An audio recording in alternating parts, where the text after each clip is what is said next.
बात करेंगे S A 230 audit documentation के बारे में। ऑडिट डॉक्यूमेंटेशन का मतलब PEC में छुपा है। Audit procedures performed, audit evidences obtained, audit conclusion reached. Documentation यही 3 चीज़ का होता है। Purpose from book.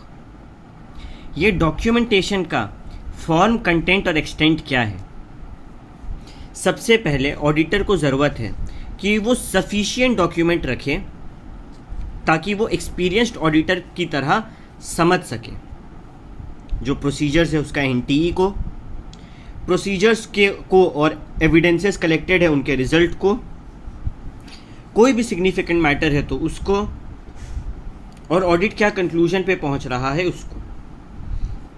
Experienced auditor मतलब FQC reviewer, peer reviewer, technical reviewer, ये लोग तुम्हारे मैटर को अच्छे से समझ सकें।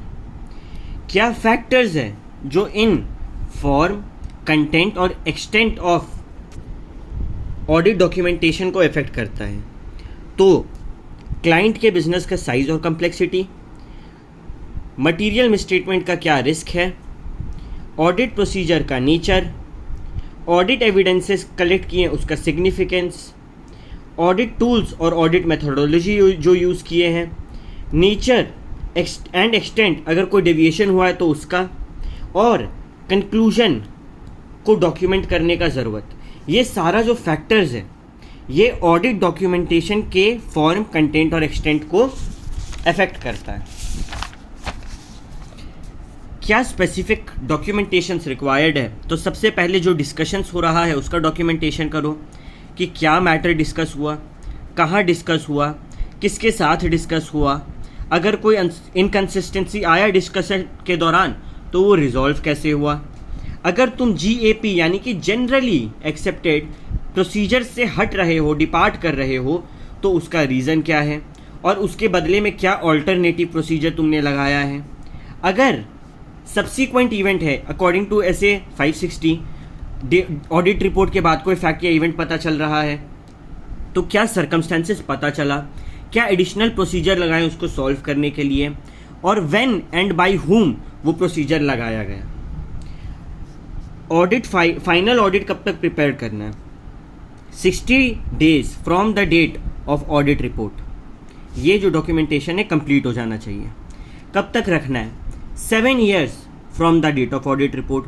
कौन रखेगा? जनरली ये ऑडिटर का होता है, लेकिन अगर क्लाइंट कभी मांगे तो ये वर्किंग पेपर के एक्सट्रैक्ट को हम दे सकते हैं।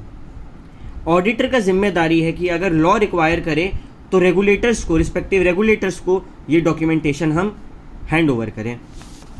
बात करें पर्पस का कि ऑडिट डॉक्यूमेंटेशन क्यों करना है, तो सबसे पहले इंगेजमेंट टीम को प्लान और परफॉर्म करने के लिए कुछ मिलता है जिसमें असिस्टेंस मिलता है।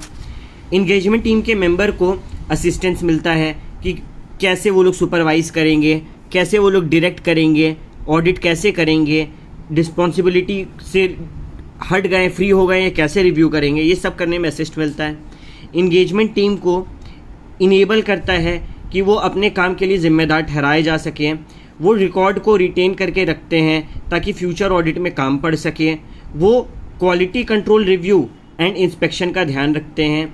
वो एक्सटर्नल इंस्पेक्शन कभी कल को हो तो रेगुलेटरी रिक्वायरमेंट्स जो भी हो वो ये डॉक्यूमेंट दिखा के पूरा कर सकते हैं।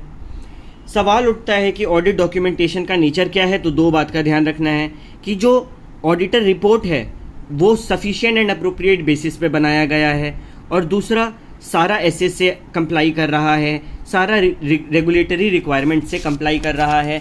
इन 2 बात का ध्यान रखना बहुत ज़रूरी है।